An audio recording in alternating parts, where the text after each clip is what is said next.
Good morning, students. Today we are discuss the political science chapter 3, politics of plant development. In first chapter we are already हमने जो दो main objective three main objective में थे, first था कि India को unite करना है, इंटीग्रेशन किया प्रेसिडेंट से इसका, उसके बाद स्टेट रीऑर्गेनाइजेशन कमीशन ने सेटअप की स्टेट्स, तो उससे इंटीग्रेशन जो था वो हुआ। उसके बाद डेमोक्रेसी स्टैब्लिश करनी हो, democracy we are a largest democracy of the world of the today. लेकिन जो थर्ड चैलेंज था वो आज भी हमारे लिए एक चैलेंज ही है, politics of the plan development. और इस चैप्टर में हम इस थर्ड ऑब्जेक्ट के बारे में डिस्कस करेंगे। स्टार्टिंग हम करेंगे एक केस स्टडी से जो उड़ीसा की है। उड़ीसा में गवर्नमेंट ने बहुत सारे एमओयू साइन किए। इसके साथ जो डोमेस्टिक और इंटरनेशनल जो इंडस्ट्री है उसके साथ बहुत सारे जो है अपने एमओयू साइन किए, जिससे उन्होंने जो कंपनीज हैं, प्राइवेट इन्वेस्टर हैं, उनको अट्रैक्ट किया अपनी स्टेट में जो है इन्वेस्टमेंट करने के लिए। लेकिन जो जब हमने प्लस वन में एक चैप्टर डिस्कस किया था डेवलपमेंट, उसमें हमने यही देखा था कि डेवलपमेंट का मीनिंग ये नहीं है कि सभी लोगों के लिए डेवलपमेंट जो है वो बेनिफिट ही होती है। कुछ लोग जो होते हैं उससे उनको नुकसान भी होता है। तो यहाँ पे भी हम यही देखेंगे उड़ीसा के केस में क्या है कि स्टेट गवर्नमेंट को बिलीव करती है कि जब वो would bring necessary capital investment and increase employment. State government को लगता है कि जब वो इन्वेस्टमेंट होगी उससे उनके पास फॉरेन कैपिटल आएगी, उसके साथ साथ एम्प्लॉयमेंट जो है वो इंक्रीज होगी। सेकंड, जो ट्राइबल पॉपुलेशन है उनको लगता है कि अगर setting up of industry would mean displace from their home and livelihoods. उनको लगता है कि अगर इंडस्ट्री सेटअप होगी तो जहां पे वो रह रहे हैं, जहां का उनका लिवलीहुड जो मीन्स ऑफ प्रोडक्शन है जो जुड़ा हुआ है, उससे उनको डिस्प्लेस कर दिया जाएगा। थर्ड जो है इन्वायरमेंट लिस्ट। इन्वायरमेंट लिस्ट जो है वो फेयर्स है कि mining and industry would pollute the environment. Environment list जो है उनको लगता है कि अगर माइनिंग होगी, इंडस्ट्री होगी, तो उससे क्या होगा, हमारा इन्वायरमेंट जो है वो पोल्यूट हो जाएगा। सेंट्रल गवर्नमेंट के अलग इंटरेस्ट है। Central government feels that industry is not allowed, it would set a bad example of and disgrace in the investment in the country. Central government को लगता है कि अगर इस तरह से प्रोटेस्ट होंगे इसके खिलाफ, तो उससे क्या होगा, एक बैड एग्जांपल जाएगा कंट्री का, जिससे हमारी जो एफडीआई है, फॉरेन डायरेक्ट इन्वेस्टमेंट है, वो हमारी कंट्री में नहीं होगी। तो इस तरीके से हम देखेंगे कि स्टेट गवर्नमेंट का अलग इंटरेस्ट है, सेंट्रल गवर्नमेंट का अलग इंटरेस्ट है, इन्वायरमेंटलिस्ट है उनका अलग इंटरेस्ट है, लेकिन जो लोकल पॉपुलेशन है उसका अलग इंटरेस्ट है। तो इट मीन्स कि डेवलपमेंट का मतलब ये नहीं होता कि सभी all of section of the society जो है वो डेवलप कर रही है। उड़ीसा में आपको एग्जांपल देते हैं पोस्को की। पोस्को एक साउथ कोरिया की नंबर 1 वर्ल्ड की स्टील की कंपनी है, जो एवरी ईयर 12 मिलियन जो वहां से स्टील जो है वो 12 मिलियन स्टील जो है जनरेट करेगी। लेकिन उसका जो बेनिफिट है लोकल पीपल जो है या ट्राइबल पीपल है जिनकी लैंड पे ये इंडस्ट्री सेटअप की है, उसको उसका कोई बेनिफिट नहीं होगा।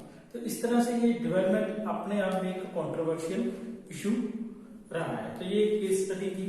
अब हम स्टार्ट करेंगे इसका पॉलिटिकली कनेक्शन क्या है। The final decision would be politically taken by the elected representative. जो फाइनल डिसीजन होता है डेवलपमेंट का वो कौन लेते हैं, वो जो हमारे पॉलिटिकल लीडर्स हैं या रूलर्स हैं जिनको हमने सिलेक्ट करके भेजा है। तो फाइनल डिसीजन उसके पास ही होता है। तो अब वो किस तरह से लेते हैं, उनका पॉलिटिकली क्या कनेक्शन है, तो ये पूरी का पूरा जो आइडिया ऑफ डेवलपमेंट है, ये इकोनॉमिक्स है, ये पूरी तरह से पॉलिटिकली हो जाता है। आइडिया ऑफ डेवलपमेंट, जब इंडिया इंडिपेंडेंट हुआ 1947 में, तो उस टाइम पे इंडिया के सामने 2 मॉडल थे इकोनॉमी के जो वर्ल्ड में उस टाइम पे चल रहे थे। फर्स्ट था कैपिटलिस्ट मॉडल। कैपिटलिज्म क्या है, कैपिटलिस्ट है कि जो बात करते हैं फ्री इकोनॉमी की, जो बात करते हैं कि जो इकोनॉमी है वो प्राइवेट हैंड्स में होनी चाहिए, एवरीवन फ्री है, फ्री मार्केट है, ओपन मार्केट है, और वहां पे कोई भी जो प्रॉफिट जो है गेन कर सकता है। तो वो मॉडल यूएसए और जो दूसरी वेस्टर्न यूरोप की कंट्री थी उन्होंने अडॉप्ट किया हुआ था। सेकंड था सोशलिस्ट मॉडल। सोशलिस्ट मॉडल का मीनिंग है कि इक्वल डिस्ट्रीब्यूशन है, गवर्नमेंट का कंट्रोल है, सभी जो मीन्स ऑफ प्रोडक्शन है, जो आमदन के साधन है, उन पे गवर्नमेंट का कंट्रोल रहता है। तो वो मॉडल उस टाइम पे सोवियत यूनियन में और जो दूसरी कम्युनिस्ट कंट्री थी उनमें वो अडॉप्ट किया हुआ था। इंडिया में बहुत सारे लोग थे जो सोशलिस्ट मॉडल से अट्रैक्टिव थे। वो इसलिए भी अट्रैक्टिव थे क्योंकि 1930 का जो डिप्रेशन था, इकोनॉमिक डिप्रेशन था, उसमें से इस मॉडल सोशलिस्ट मॉडल ने सक्सेस जो है हासिल की थी। तो अब इंडिया में बहुत सारे लोग थे जो इस मॉडल की तरफ अट्रैक्टेड थे, सोशलिस्ट मॉडल की तरफ। उनमें हमारे जो first prime minister Pandit Jawaharlal Nehru थे। लेकिन कुछ लोग थे जो चाहते थे कि हमारा जो डेवलपमेंट का मॉडल होना चाहिए वो कैपिटलिस्ट होना चाहिए। तो जब ये डिबेट चल रही थी तो उसी टाइम पे इंडिया ने क्या किया, इंडिया ने जो है मिक्स इकोनॉमी मॉडल अपनाया। मिक्स इकोनॉमी इट मीन्स कि जो मेजर इंडस्ट्री थी या एजुकेशन थी या हेल्थ थी वो गवर्नमेंट के पास रहे, इसके अलावा कुछ सेक्टर को प्राइवेट के लिए अलाउ कर दिया गया। इस तरह से इंडिया ने प्राइवेट, कैपिटलिस्ट और सोशलिस्ट दोनों को मिक्स करके एक मॉडल अपनाया जिसको हम मिक्स इकोनॉमी के मॉडल के नाम से जानते हैं। अब इंडिया ने प्लानिंग करनी स्टार्ट कर दी कि किस तरह से जो है हमारी डेवलपमेंट होगी, किस तरह से इसका बेनिफिट जो है ऑल सेक्शन ऑफ सोसाइटी को होगा। तो उसके लिए जो प्लानिंग कमीशन सेटअप किया गया। लेकिन उससे पहले भी 1944 में एक बॉम्बे प्लान आया था जिसको इंडिया का इकोनॉमी का या डेवलपमेंट का ब्लूप्रिंट भी कहा गया है।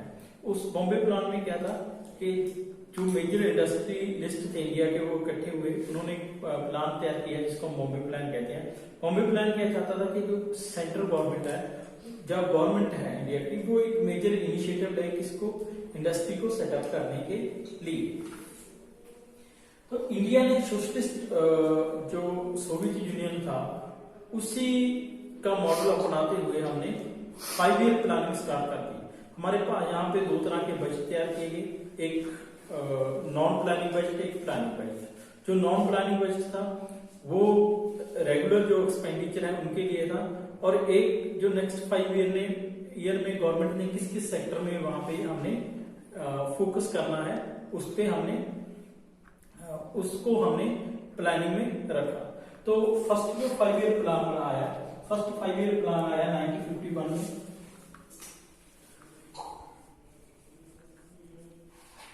51 में और 1951 में फर्स्ट 5 ईयर प्लान है।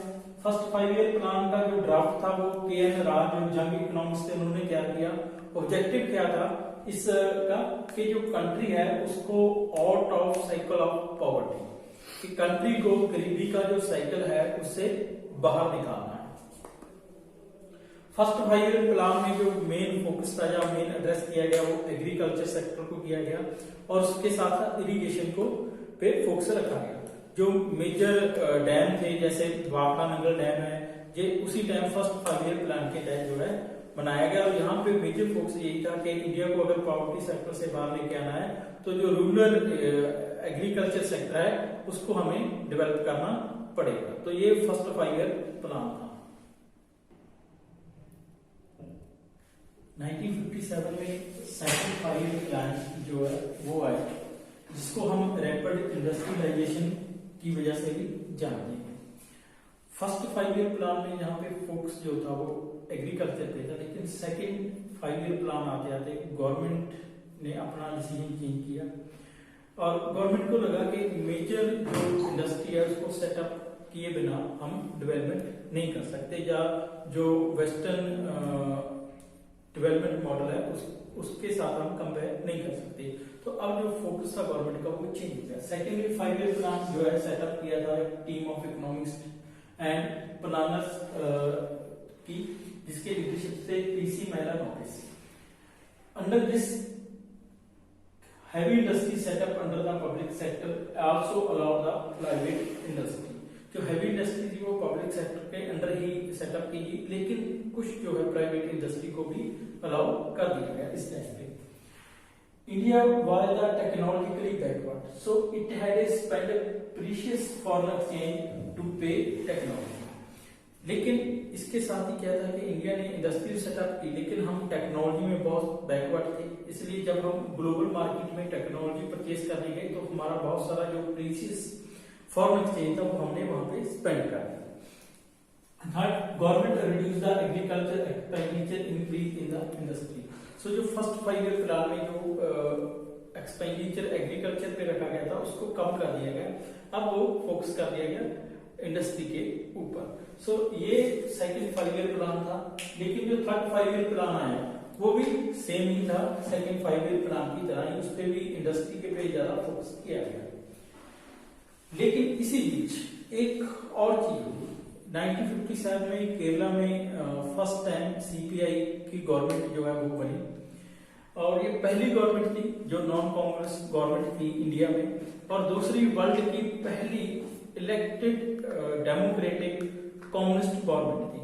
तो इन्होंने केरला में एक नया मॉडल अपनाया गया, जिस उन्होंने डिसेंट्रलाइज कर दिया। उन्होंने इंडस्ट्री या इकोनॉमिक्स पर फोकस ना करके उन्होंने एजुकेशन पे और हेल्थ पे ज्यादा फोकस किया। तो ये कंट्री में उस टाइम पे डिबेट होने लगा कि केरला मॉडल जो है वो भी एक अल्टरनेटिव हो सकता है।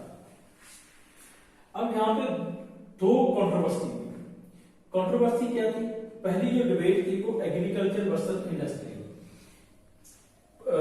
कुछ जो जैसे गांधीयन इकोनॉमिक्स थे, कुमारप्पा, जेसी कुमारप्पा, और कांग्रेस में एक लीडर थे जिन्होंने बाद में लोकदल बनाया था, चरण सिंह, चौधरी चरण सिंह, जो यूपी से आते थे, जो बाद में जाके हमारे प्राइम मिनिस्टर भी बने। वो किसान लीडर थे। उनकी डिमांड थी कि गवर्नमेंट का जो मेन फोकस है वो एग्रीकल्चर पे ही होना चाहिए, लेकिन कुछ लोग थे जो कह रहे थे कि इंडस्ट्री के बिना हम मॉडर्न नहीं हो सकते, हम पीछे रह जाएंगे। इसलिए तो ये डिबेट उस टाइम पे चल रही थी कि एग्रीकल्चर को प्रायोरिटी देनी चाहिए या इंडस्ट्री को प्रायोरिटी देनी चाहिए। दूसरी जो कंट्रोवर्सी थी वो पब्लिक वर्सेस प्राइवेट सेक्टर को लेकर थी। इंडिया के जो कम्युनिस्ट लीडर थे या सोशलिस्ट लीडर थे कांग्रेस में भी, वो सभी बिलीव करते थे कि इंडिया को जो है पब्लिक सेक्टर के साथ ही जाना चाहिए। जो मेजर इंडस्ट्री है या मेजर सेक्टर है वो पब्लिक सेक्टर के अंडर ही रहनी चाहिए। लेकिन कुछ लीडर्स थे या कुछ लोग थे, जैसे स्वतंत्रता पार्टी थी, वो उनका बिलीव था कि अगर इंडिया को ग्रो करना है तो उनको यूएसए वाला जो कैपिटलिस्ट मॉडल है उसको हमें अडॉप्ट करना चाहिए। तो ये दो कंट्रोवर्सी उस टाइम पे चल रही थी, एग्रीकल्चर वर्सेस इंडस्ट्री और public versus private. Major outcome, अब ये जो प्लानिंग की गई उसका मेजर आउटकम क्या है? फाउंडेशन, हमारी कंट्री में फाउंडेशन किसकी हुई? जो मेजर प्रोजेक्ट थे, जो डैम लगे, हीराकुंड डैम है, बाबरा नंगल डैम है, या जो स्टील प्लांट है, जो ऑयल रिफाइनरी है, ये सारी गवर्नमेंट के अंडर या पब्लिक सेक्टर के अंदर सेटअप की गई इन 5 ईयर प्लान के थ्रू। हालांकि बाद में इनका जाके बहुत सारा क्रिटिसिज्म हुआ, लेकिन अगर आज हम जहाँ पे डेवलपमेंट की है हमारी कंट्री में, तो अगर ये बेसिक फाउंडेशन ना होती तो शायद हम इतनी भी डेवलपमेंट या इकोनॉमिक ग्रोथ अचीव नहीं कर सकते। इसके बाद गवर्नमेंट ने सोचा था कि हम जो है हर एक सेक्शन तक जो है डेवलपमेंट को लेके जाएंगे, तो इसलिए उन्होंने रूरल एरिया में जो है लैंड रिफॉर्म की। जो जमींदारा अबॉलिश एक्ट आया 1953 में, जिससे जमींदारा सिस्टम को खत्म कर दिया गया और लैंड रिफॉर्म की गई। लैंड जो है फार्मर्स के बीच में रूरल एरिया में रीडिस्ट्रीब्यूट की गई। हालांकि ये सही तरीके से नहीं हुआ, लेकिन एक मेजर स्टेप था कि लैंड को रिफॉर्म किया गया। लेकिन इसके साथ ही फूड क्राइसिस 1965-67 में इंडिया के सामने एक मेजर प्रॉब्लम जो थी वो फूड क्राइसिस की थी। 34% पॉपुलेशन बिहार की जो उस टाइम पे वो फेमाइन में थी, बल्कि भूखमरी आ गई। उसका कारण ये था कि हमारी जो एग्रीकल्चर प्रोडक्शन थी वो इंक्रीज नहीं हुई, जो 1950 में थी या 47 में थी इंडिपेंडेंस के टाइम में, वो 65-66 में भी वही थी। लेकिन हमारी पॉपुलेशन इंक्रीज करती गई कंटिन्यूसली, जिसकी वजह से फूड शॉर्टेज आ गई। दूसरा जो है मानसून, जिसको हम बैकबोन कहते हैं हमारी एग्रीकल्चर सेक्टर का, वो फेल हो गया, जिसकी वजह से ड्राउट आ गई। तो इन सब रीजन की वजह से इंडिया में जो है फूड क्राइसिस आ गया इस टाइम पे। तो इससे निकलने के लिए इंडिया ने क्या किया, फिर एक पॉलिसी बनाई, ग्रीन रेवोल्यूशन। 1966 या 65 के फूड क्राइसिस के टाइम पे इंडिया ने हेल्प मांगी यूएसए से। यूएसए ने कंडीशन रखी कि उनकी अगर इकोनॉमिक पॉलिसी को इम्प्लीमेंट किया जाएगा तभी वो हेल्प करेगा इंडिया की।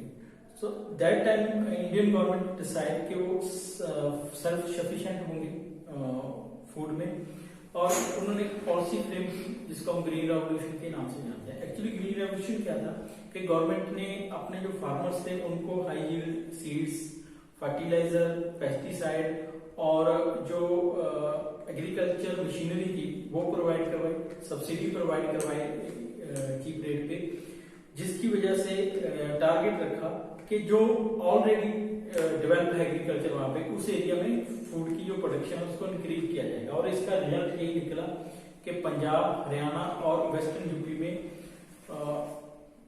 बहुत ज्यादा प्रोडक्शन हुआ, जिससे इंडिया जो है फूड में सेल्फ सफिशिएंट हो गया।